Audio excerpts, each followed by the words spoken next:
27 करोड़ के ऋषभ पंत को झटके पर झटका। अक्षर पटेल के साथ नाइंसाफी और रविंद्र जडेजा का करियर क्या वनडे में हमेशा के लिए खत्म हो चुका है? जी हां, अफगानिस्तान सीरीज के लिए टीम इंडिया का ऐलान हो चुका है और चीफ सेलेक्टर अजीत अगरकर ने ऐसे फैसले लिए हैं जिसने पूरे क्रिकेट जगत को हिलाकर रख दिया है। कहने को तो आईपीएल सिर्फ एक T20 लीग है, लेकिन बॉस, इंडिया में सिलेक्शन का रास्ता आज भी आईपीएल से ही होकर गुजरता है। जिसने अच्छा किया वो इन, जिसने खराब किया वो सीधा बाहर। ऋषभ पंत से वाइस कैप्टनसी छीन ली गई। संजू सैमसन के फैंस का दिल एक बार फिर टूट गया। लेकिन 3 साल बाद टीम इंडिया के एक खोए हुए शेर की वापसी हुई है। कौन है वो 3 नए लड़के जो रातों रात टीम इंडिया की जर्सी पहनने वाले हैं? चलिए पूरा कच्चा चिट्ठा खोलते हैं आज की स्पेशल रिपोर्ट में, सिर्फ और सिर्फ क्रिकेट कैनवस पर। सबसे पहले बात उस फैसले की जिसने सबको हैरान कर दिया।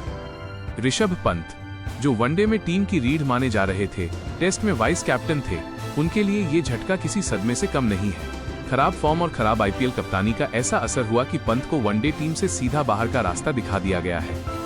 यहां तक कि टेस्ट की वाइस कैप्टनसी भी उनसे छीनकर केएल राहुल को दे दी गई है। लेकिन किस्मत का पहिया देखिए, जहां पंत के लिए दरवाजे बंद हुए, वहीं ईशान किशन के लिए अमरीश पुरी स्टाइल में दरवाजे खुल गए।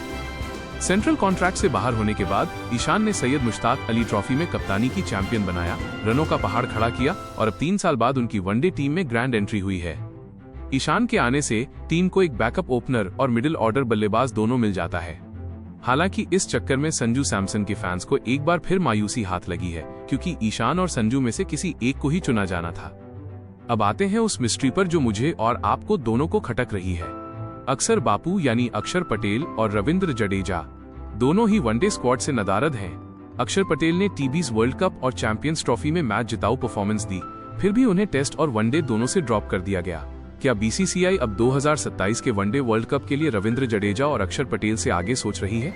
क्योंकि सिलेक्टर्स ने अपने सारे अंडे एक ही टोकरी में डाल दिए हैं और उस टोकरी का नाम है वॉशिंगटन सुंदर पर तीनों फॉर्मेट में ऐसा अंधा भरोसा दिखाया गया है कि उन्होंने जडेजा और अक्षर दोनों को रिप्लेस कर दिया है। अब ये दांव कितना सही बैठता है, ये तो वक्त ही बताएगा। चलिए अब बात करते हैं उन 3 नए चेहरों की जिन्हें आईपीएल के दम पर सीधा टीम इंडिया का टिकट मिला है। सबसे पहला नाम प्रिंस यादव।